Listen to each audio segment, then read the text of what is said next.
Okay, good morning. Wonderful to see everybody here this morning. Today's shir is actually related specifically to today's daf, but like we mentioned in the past, it's not something you have to be learning daf yomi to be able to follow. It's not something which is intricately involved in today's daf, and I'll hope to be able to give enough information to you to be able to understand the shir and everything about the shir, even if you're not somebody who's currently following the daf yomi cycle.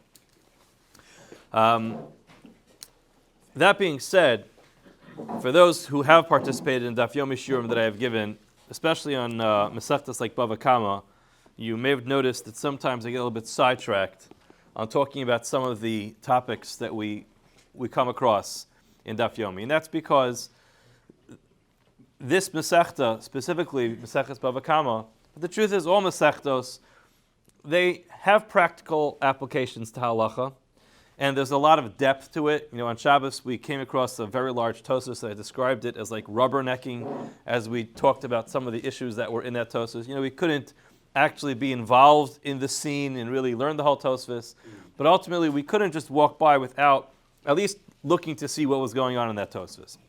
So today's shir is going to be one of those opportunities for us to really dive a little bit deeper into one of the topics that come up in daf yomi and be able to walk away with something, an understanding of how these halachos actually become relevant, how they're practical, maybe with a deeper understanding. The topic we're talking about is grama b'nizaken. Grama b'nizaken literally translates as when one causes damage.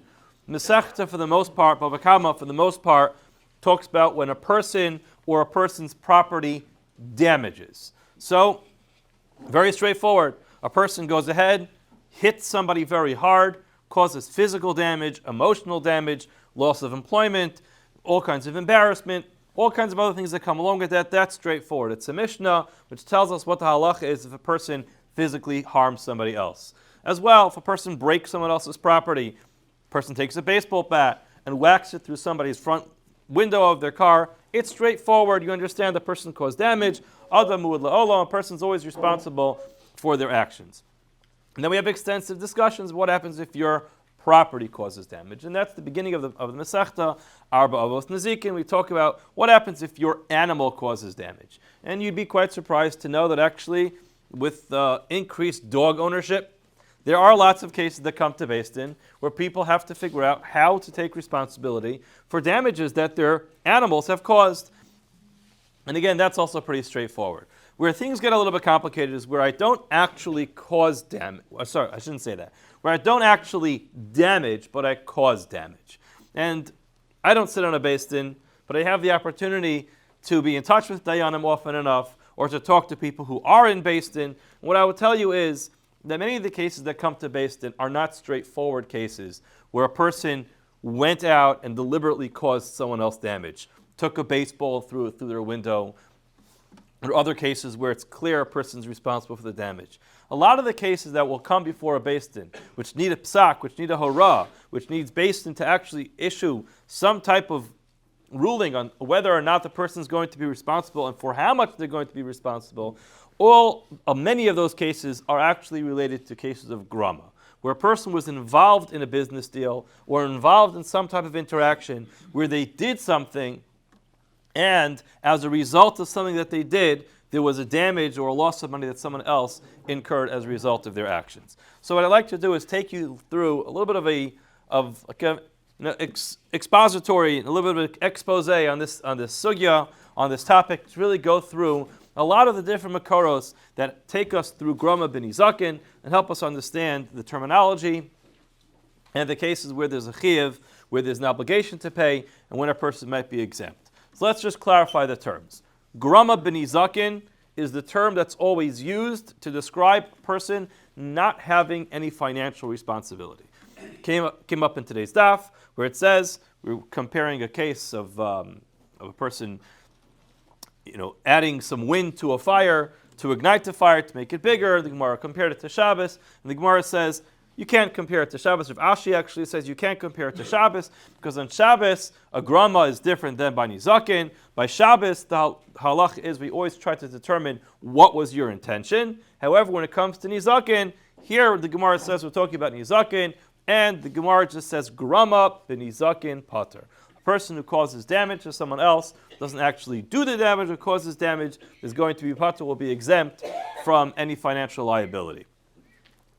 There's something else called a garmi. A garmi, which is typically how it's pronounced, although the Lavush and others actually explain it should be pronounced differently, which is grame, but well, maybe we'll explain that later. But garmi, as is typically pronounced, is when the Gemara describes a person causing damage to someone else, and they are responsible.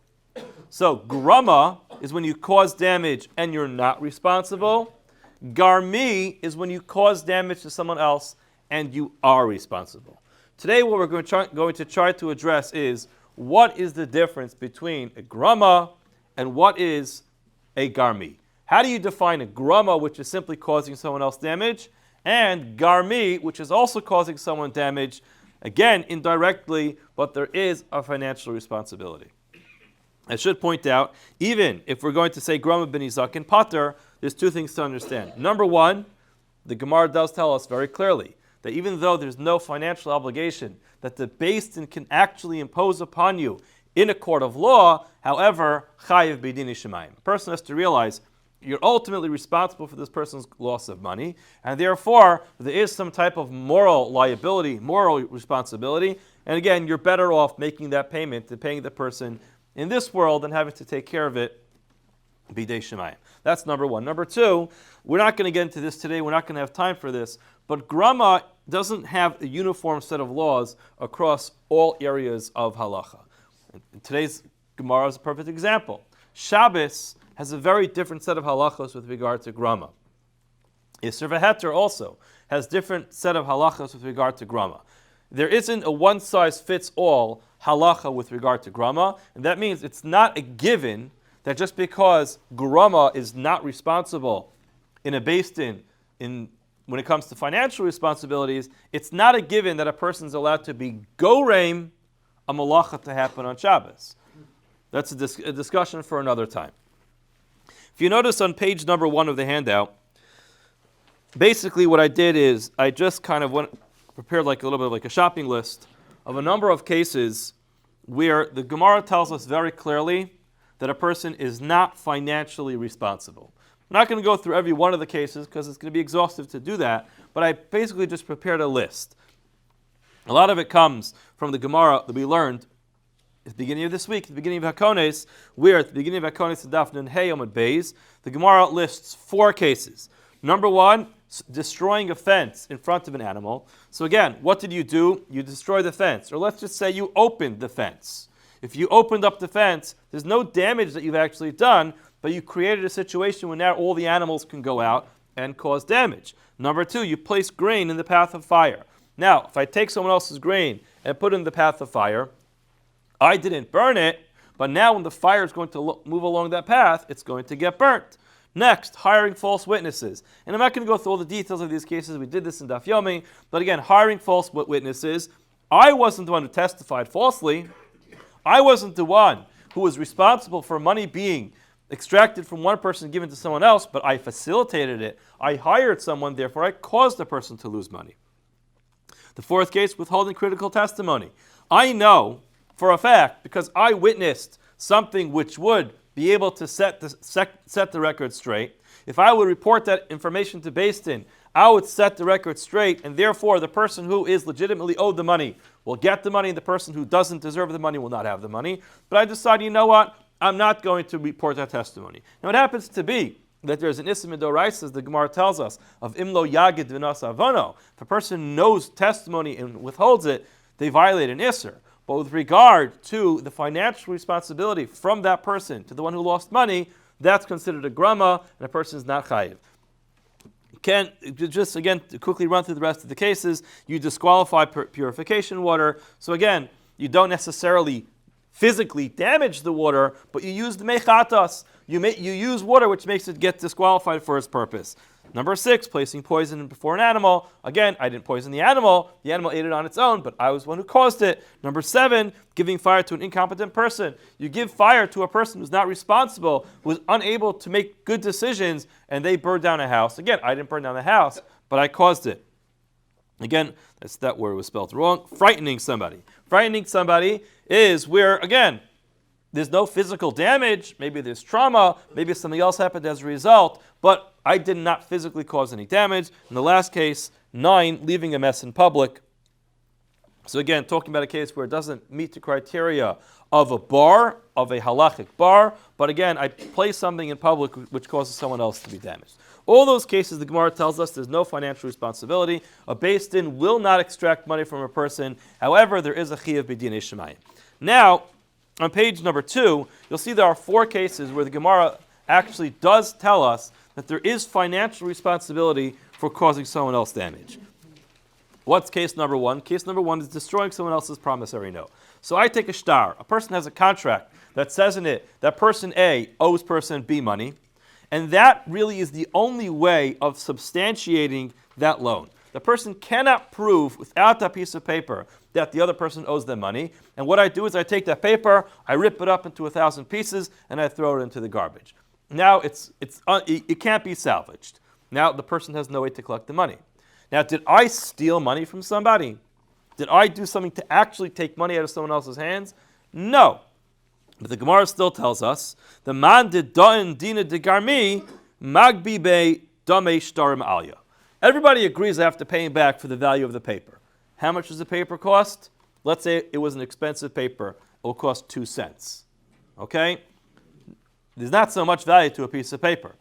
But do I have to pay back the loan? Now the person has an inability to collect the loan. They can't go to a court and show that this person owes them money. The person will deny it, and the person can't collect the loan. The halacha is, the Gemara tells us, yes, you have to actually pay back the loan.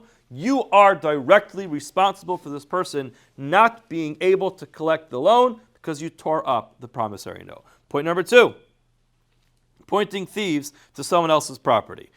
What's this talking about? So it's a Mishnah, and it's extensive. But again, the simple case is that there are people, thieves come along, and they threaten him.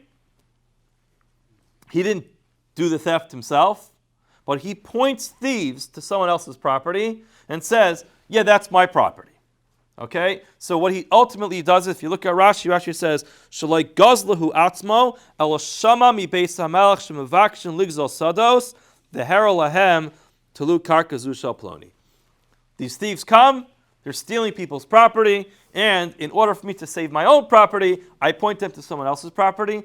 The thieves take it, the person loses their property. Again, did I steal it? No, I didn't take anything. However, I am directly responsible for another person losing their property. Case 3, misleading someone else about the value of a coin. So this is an interesting case. We'll just read it together. Rish Lakish presented a dinar to Rabbi Lazar to assess it. He went to him. Again, it's not talking about a case where the coins are mass-produced like our coins, and we're talking about real metals, and therefore they would often get deformed. They would lose their value. So he presented a dinar to Rabbi Lazar to assess it. Rabbi Lazar said, it is a proper coin. It's fine. It's worth the value. Now, why did he do that? He did that because he was about to make a sale. Someone came over to him and said, here's a coin. I'd like to buy whatever merchandise you're selling. Here's the coin. Now, if that coin is worth full value, it's a good sale. If that coin is not worth full value, then you know what happens? He got ripped off. Because when he goes to use that coin in another purchase, the person's going to say, I'm sorry, that is an invalid coin. I'm not accepting it. So he sold something, basically he sold something without getting paid. So it might be a mekachtos, but let's just say that the person is gone. Right? The person, he's in a public store. You can't track down the person. The guy went on. So now, what he did was, he asked, so Rish Lakish presented a dinar to Rabbi Lazar to assess it. Rabbi Lazar said, it is a proper coin. Rish Lakish said to him, realize that I'm relying on you. Okay, he said, I'm relying on you to actually validate the value of this coin. So he asked him, why are you saying that to me? What's the purpose of stating that? Is it so that the dinar, if the dinar is later found to be bad, I'll be required to exchange it for you with a good dinar? He went back and forth with this discussion, but ultimately, at the end, the last paragraph, Rish Lakish said to him, no, I intended to say that this is the opinion of Rabbi Meir, and we do hold in accordance with his opinion. In other words, if you tell me that a coin holds a lot of value, and I make a sale based off of your advice, then if it turns out the coin does not hold the value, you are responsible to reimburse me for that value of the coin. Because I made a sale based off of your advice. This is ein lecha grama gedola mizu. There's no case of causing damage more than this. The person didn't damage him, he didn't steal from him, but he gave him bad advice. And as a result of the bad advice, the Gemara says he's obligated to pay him back. The fourth case is abandoning a partition between forbidden plant mixtures. There's a halacha of klayim, klayikarim, and therefore, we're not going to get into all the halachas of klayim, but if I have plants that are growing near your plants, and if those plants were to grow together, it would create a forbidden mixture, the way to save it is by having a fence there. If my fence gets knocked down and I don't rebuild it, then the plants go on their own, they grow together, your plants become usur, you can't eat them because they're klayim. The halacha is, I, the owner of the fence, am obligated to reimburse you for the value of your plants because I allowed my plants to grow into your area and to create a forbidden mixture. Again, it's a grama. I didn't do it, I just caused it to happen. So we have what seems to be an interesting set of stiros over here.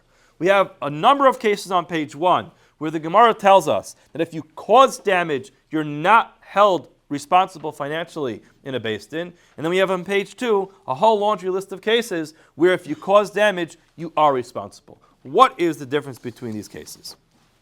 So I want to take you through the Rishonim. I'm going to start with page 3. And Rashi tells us something very, very interesting, which is actually a fascinating Rashi on today's Gemara. Rashi tells us, you know why Rav Ashi tells us that grama b'nizakin pater?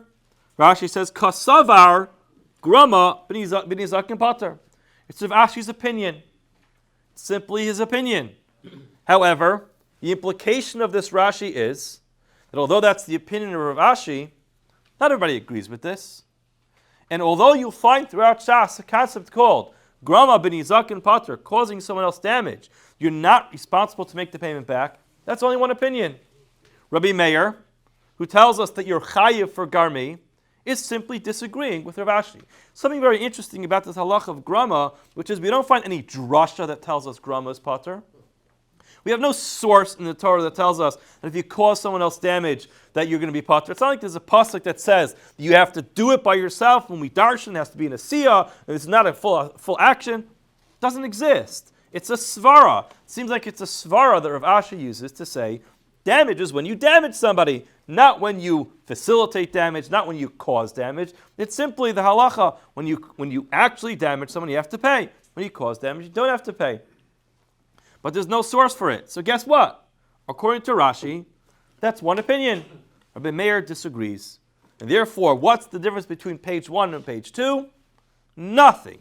Just two different opinions. Some opinions say grama is chayiv. Some opinions say grama is pater. That's the way Rashi learns it.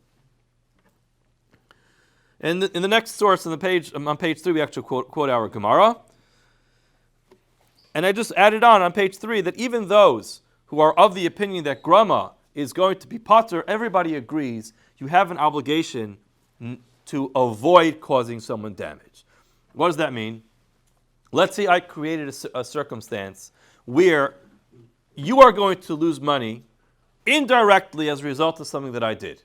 So I won't be held responsible if you ultimately suffer a loss. In such a case, the Gemara teaches us, which is the bottom of page 3, so Samaris, grama b'nizakin aser, and Rashi tells us, v'afilu l'man da'amar, jelo doyin dina de garmeu pater. Again, very interesting. Rashi clearly tells us, even to the one who disagrees and says that grama is pater. So again, Rashi is following his same logic, which is there's two opinions. One opinion says you're chayav for grama. One opinion says you're pater for grama. Rashi says, according to the one who says you're pater for grama, nevertheless, asur ligro, it's forbidden to cause someone else to lose money as a result of my actions. If a person is going to create a circumstance where someone else will be damaged by way of my grama, that person has the right to demand that I remove that dangerous circumstance, whatever the case is. So if any of the cases that we mentioned, if it's knocking down a fence or any of those cases, I have the right to prevent you from causing me damage, even though I can't charge you money. So again, even according to the opinion that it's pater, it's still going to be aser. That's Rashi's opinion. And I'm just going to validate that with one more source. If you look at the top of page 4, the Ramban comments on Rashi, and he says, "V'zeh shekasav afilu l'man delo doin dina de garmi eino nacha." The Ramban comments on Rashi and says, what's Rashi talking about? The one who disagrees with Rabbi Meir and says you're not chayiv to pay when it comes to a garmi. Why, says Ramban? Debein l'man de doin dina de garmi. Whether you are somebody who obligates money as a result of a garmi, or bein l'man d'amar de lo doin dina de garmi, grama b'nizak and pater. Says the Ramban very clearly, Rashi, you seem to be conflating grama and garmi. You're telling me grama and garmi are all the same thing. It's just a machlokes. Says Ramban, I disagree with you, Rashi. There's two different things. One thing is a grama. That's called like a lightly causing someone else damage. Garmi is when I have like intense cause of damage. That's the way Ramban learns it. The problem just is Ramban over here doesn't really seem to explain what the difference is. What's the difference between a grama and a garmi? What will be something that will actually help a basin decide, is this case a case which is a grama, or is this case a case of garmi? And we're going to present, in the next couple of minutes, 7 different explanations of what the difference between a grama and a garmi are. Ramban, we're going to go through them quickly because I don't want to spend too much time on it, but we'll go through basically the bullet points. If you want to be ma'ayin in it, if you want to go into more depth, we'll be able to spend time later. Number 1, Ramban. He says, garmi is when the person himself did the damage. So, for example, I take your promissory note, I take a shtar, a contract that belongs to you, and I rip it. I physically ripped it. So I didn't physically steal the money from you, but I physically ripped your paper. Says Ramban, that's garmi. However, if I do another case of just simply not rebuilding my fence, maybe, or the truth is that was a case that was chayiv, placing, giving a fire to a child. I didn't do the damage. I didn't do any damage. I gave a fire to somebody. Again, if I opened up the door of a fence, I didn't cause any damage. I just opened up the door of a fence. So again, if I cause damage with my hands, even if that damage is not going to cost you a lot of money, but if I did something with my hands, says Ramban, that's garmi, that's going to be chayiv. If I don't do it with my hands, it's going to be a grama, it's going to be pater. The Rosh, he gives another one of the criteria, which is number 2, it's bound to cause damage. Sometimes I do something which can cause damage. It may not cause damage. Depends what happens. In such a case, it's a grama. It's not inevitable. However, if it's inevitable that's going to cause damage, like tearing up your promissory note, it's inevitable that's going to cause damage. In such a case, it's a garmi. There's a chiyuv. If it's not bound to cause damage, it's considered a grama, and you're pater. Number 3, the third criteria the Rosh gives is immediate damage. Does it cause an immediate damage? So, for example, if I tear up your contract, you immediately lost your ability to collect the loan. That's garmi. I open up the fence in front of an animal and it goes out and causes damage. That takes a long time. Again, we're going to find that a lot of these cases are not going to be consistent through and through. That's why there's so many different opinions that are given. But basically, that's the way he puts it down. You see the Rosh actually in Sanhedrin. The first Rosh we had was in Bava Basra. The Rosh in Sanhedrin says you have to have all 3, which is number 4, which is number 1. In order for it to be considered a garmiya and has to be and is chayiv, is obligated to make a payment. It's the person himself does it, and it's bound to cause damage, and it happens immediately. If it's lacking any one of those 3 criteria, says the Rosh, it's a grama. You're going to be pater.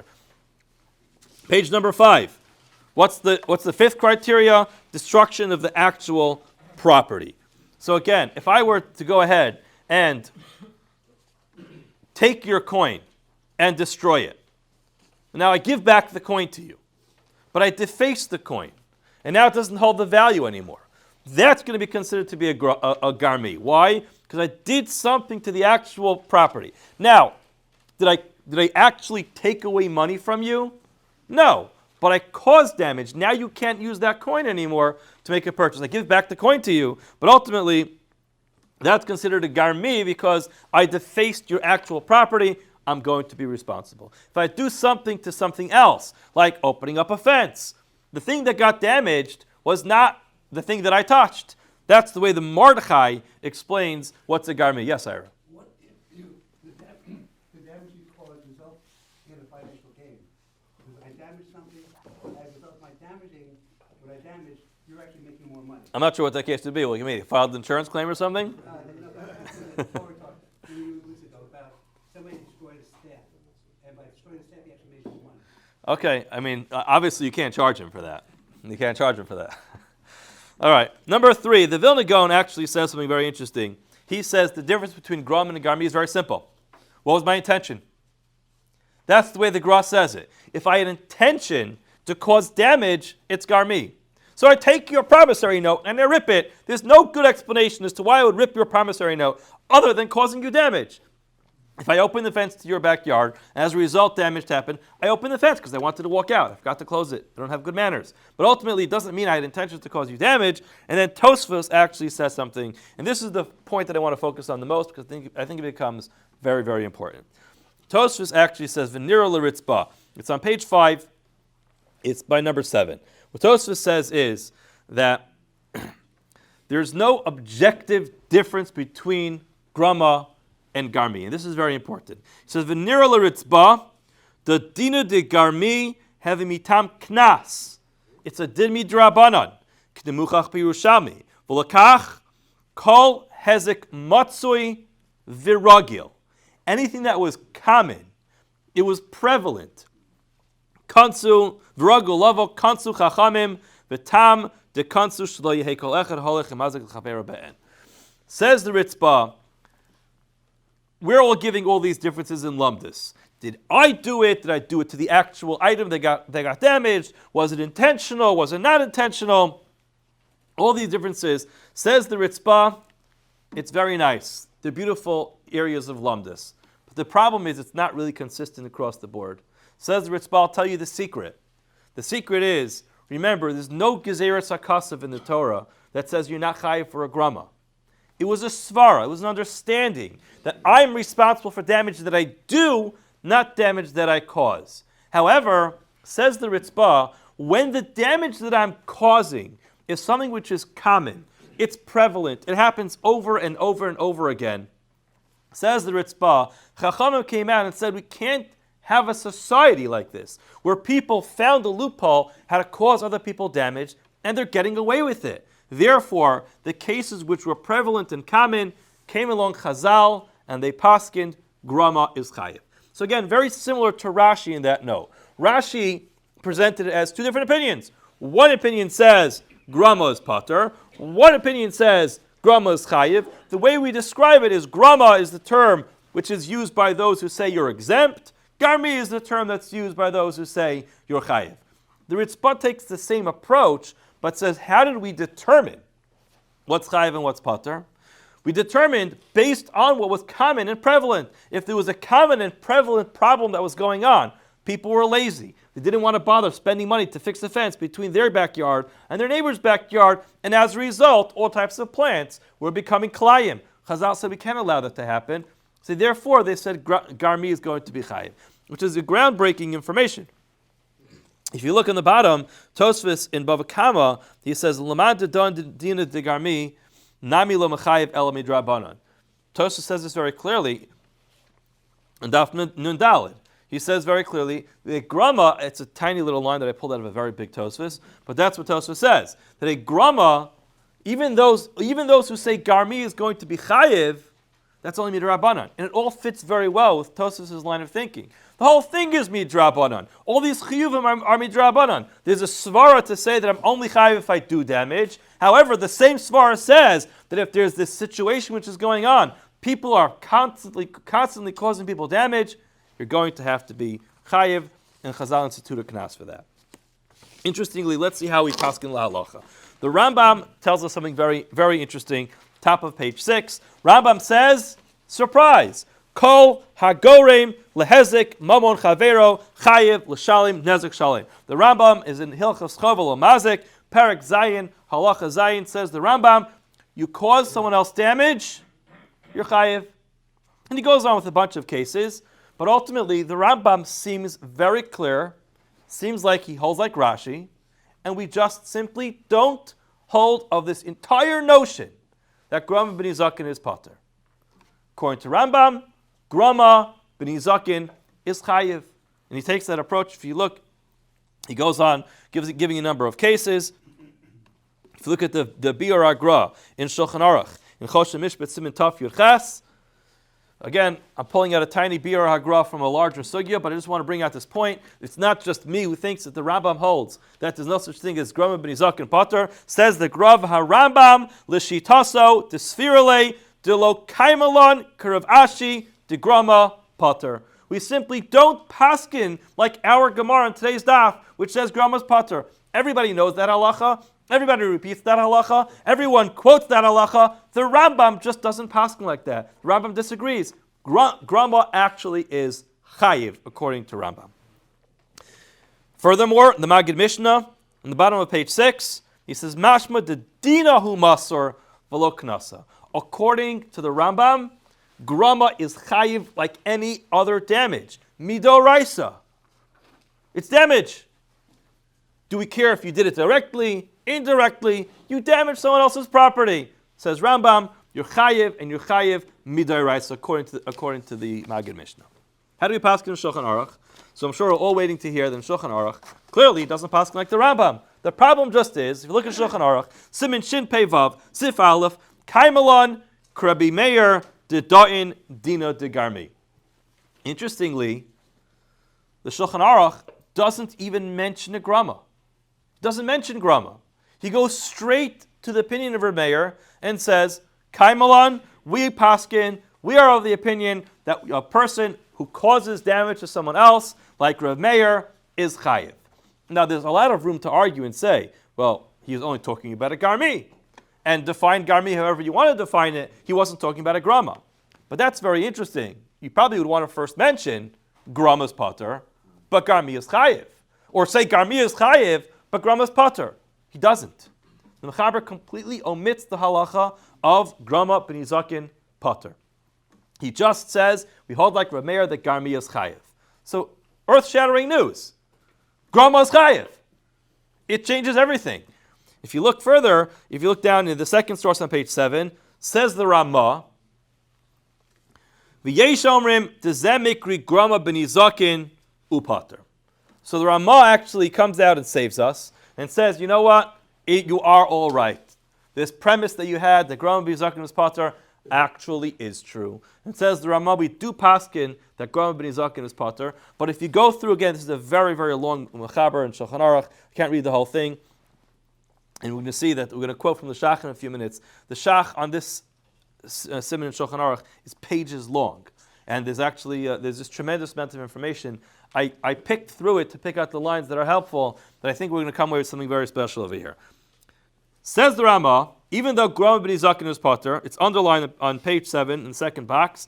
Yesh omrim to call Grama b'ni Zakin imhu davar shechiach v'ragil chayev l'shalem nishum knas. The Ramah paskins, like the Ritzba in Tosfos, that Grama is pater as long as it's not a common type of damage. Once it becomes a common type of damage, we paskin that Grama is going to be chayiv. Now, what's interesting about this Ramah, and the Shach points this out on top of page number 8, is that the Ramah extended the Ritzba a little farther than he went.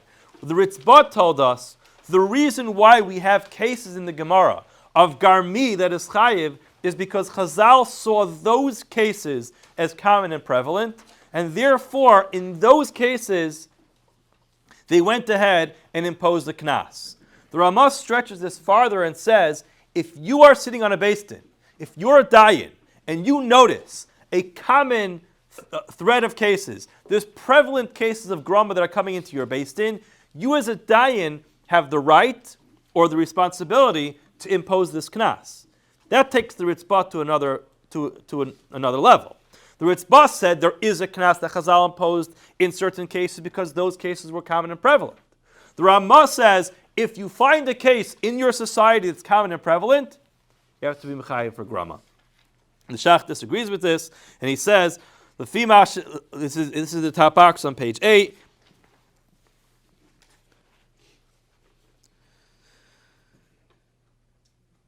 I'm going to read the second one by Chaf Daled. It says, Lashon Rav Eino Nachon, the terminology of the Ramah is not correct. Eino Nachon be'enai, Shalom Matzasi, we don't find anybody. Misha Omer b'chol grama b'nizakin mushchiach shechayev l'shalom mishum knas. We don't find anybody who says that if there's a common case of grama, that we're going to impose a knas. Umi mapis ezo shchiach ve'ezo lo shchiach.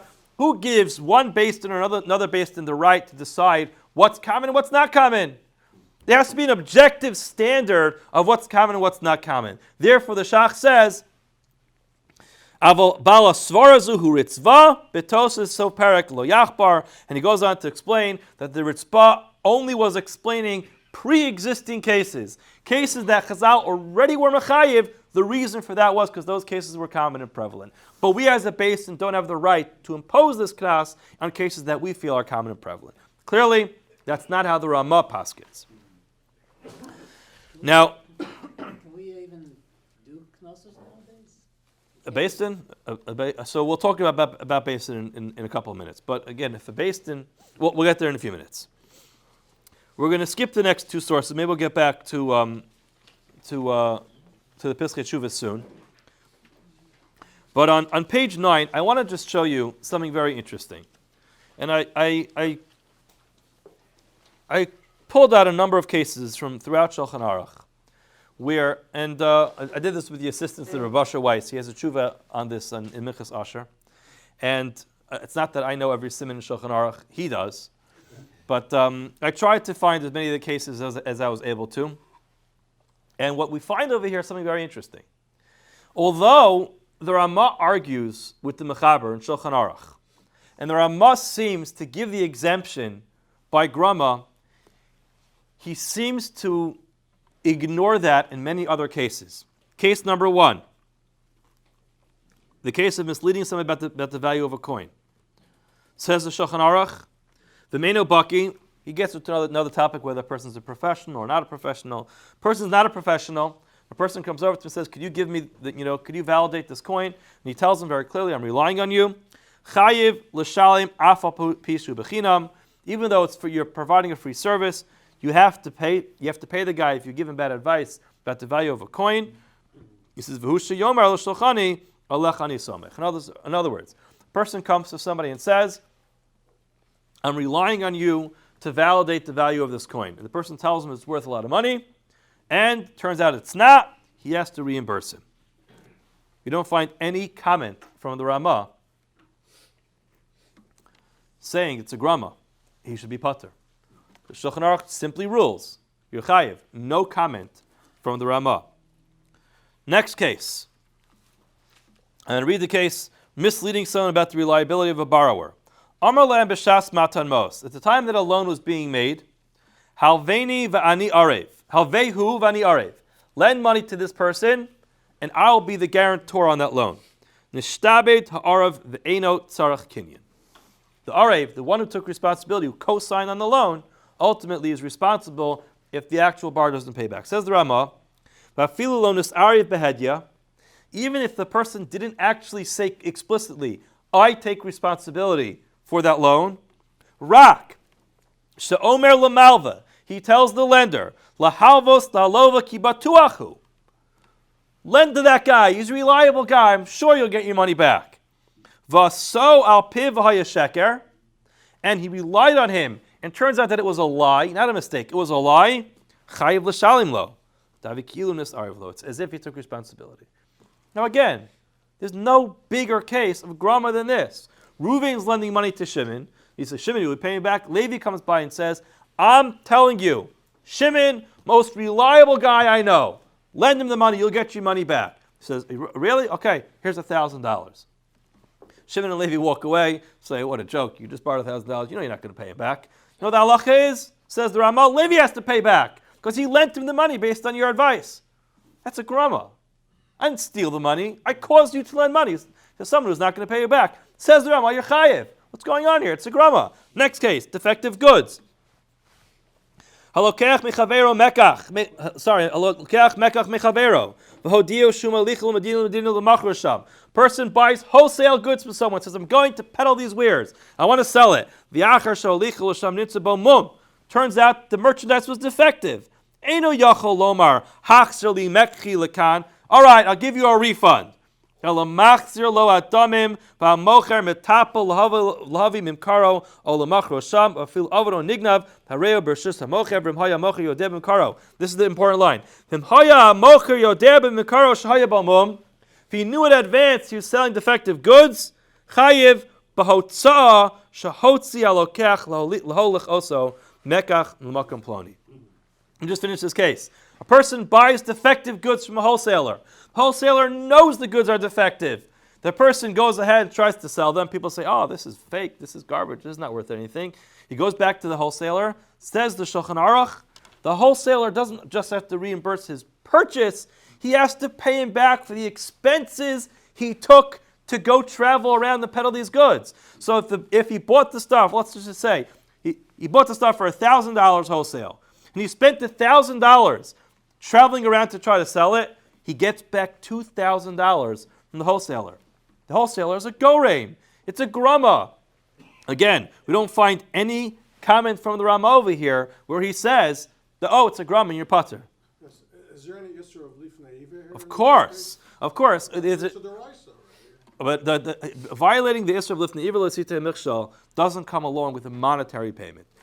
Let's just get one thing straight.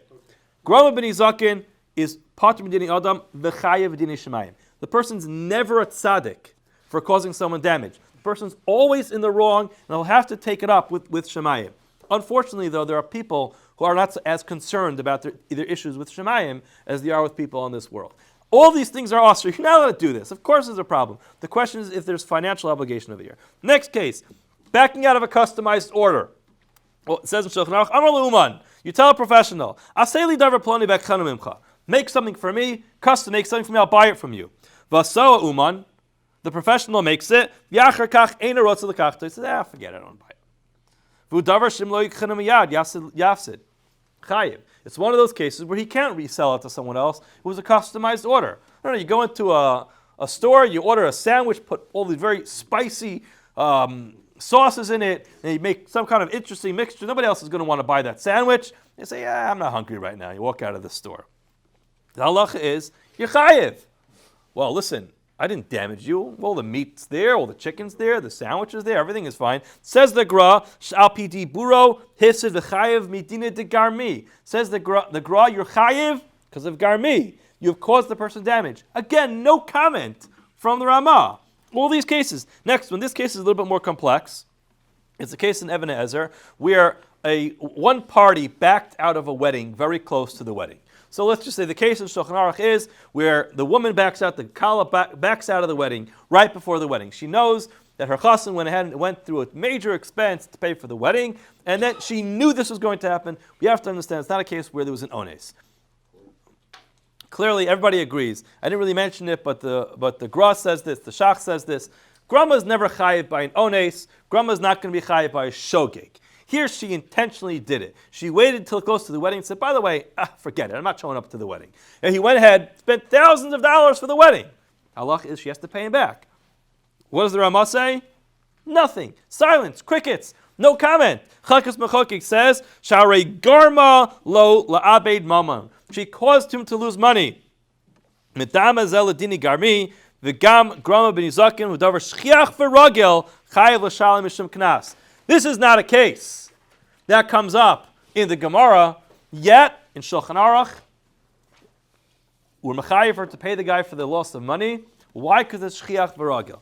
Why did I bring all these cases? Because I'm trying to show you, it seems like the Ramah takes the approach consistently throughout Shulchan Aruch, that when there's a common and prevalent scam going on, the halacha is, even if it's a grama, you're going to be chayiv.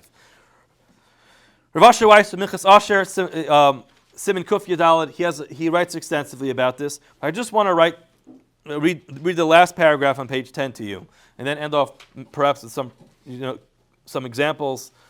He writes over here, the second class paragraph. Mikol makom nira, dekivan detzorach gadol yesh bizmanenu. Now remember, bizmanenu of Rav Asher Weiss is now.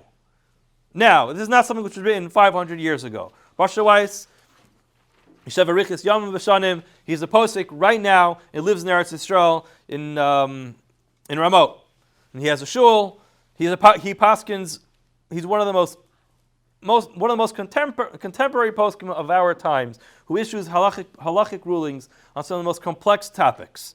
He says, "The kivid tzorach gadol yesh bizmanenu lechazek es bidkei abayis shelo yeheya olam charev."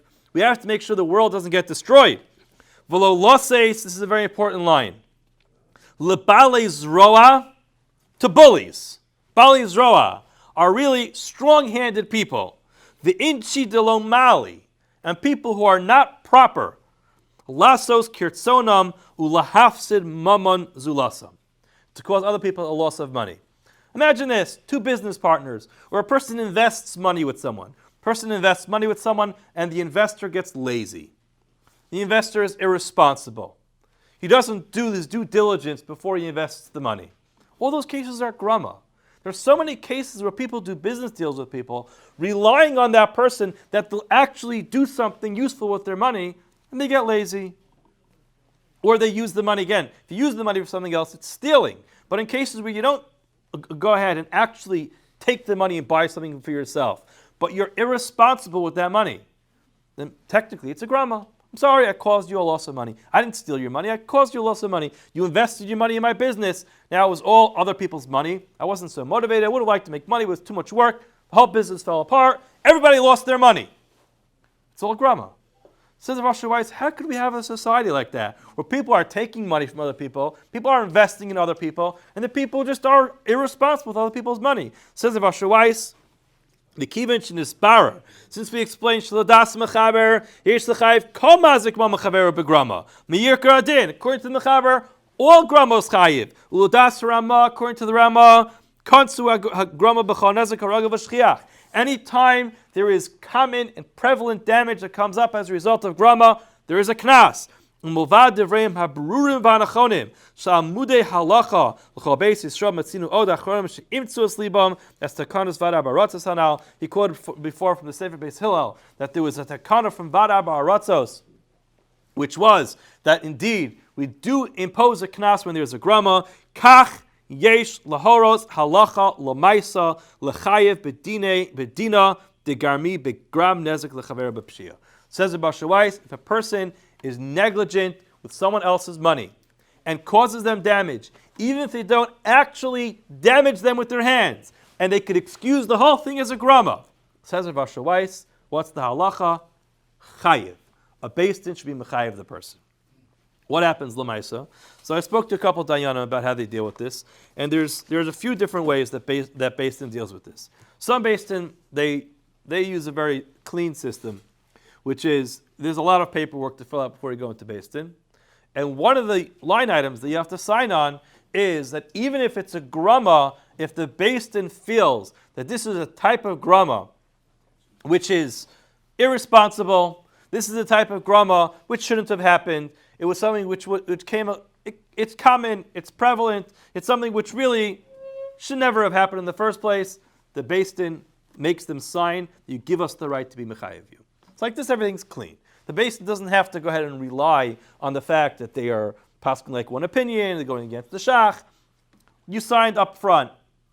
You give us the right to be able to paskin that you're chayiv even in a grama. That's what some batei din do. Other batei din, they make a decision, again, before the litigants go into beis din, they ask them if they're willing to agree to some type of compromise. if they're willing to agree to some type of compromise, when the Beis Din feels like this is an overwhelming case of a grama, this is a type of grama which shouldn't have happened, they're going to put the compromise, but most of the compromise is going to have to be on behalf of the Gorei. Again, they give the Beis Din the right to discretion to determine what the compromise is going to be. They're not going to be mechayevim all the money because it's a grama, but ultimately, since this fits with the category of the Ramah, they're going to design the compromise in a way which is going to benefit the one who is damaged. And there are other Bati Din where they take this approach, which is if they feel that this is an egregious type of grama, it's an egregious grama, the person was so irresponsible and he thought he'd get away with it because it's a grama, they're going to issue a psak halacha lamaisa, the guy has to reimburse the one who lost money completely and give back all the money that they caused him or her to lose. So that's really kind of puts a little bit of a lid on this topic. But just to summarize, while it comes up so often in Bava Kama, like Grama B'nai Zaken is Pater, it's actually not so clear that that's the halacha. Grama B'nai Zaken, perhaps in a simple case of Grama, a Beis Din is not going to be mechayev the person to pay. But if it's an egregious grama, in almost every case, the person is going to be responsible. He's definitely responsible b'dei shemayim. Certainly, like was pointed out earlier, the person may have violated many other isurim. V'haftal re'acha kamocha. There could be l'fnei iver l'sita michshel, which is including l'fnei iver l'sita michshel as giving eitzah she'eino hogenes. Midvar sheker tirchak, all kinds of other yisurim can be violated. Whether there's going to be a financial obligation, it will depend on the Beis Din and depend on the circumstances. But certainly, according to the Ramah, if it's a common and prevalent case which is corrupting society, Rav Asher Weiss would say the proper thing for a Beis Din to do is actually to be mechayev for grama. Have a wonderful day.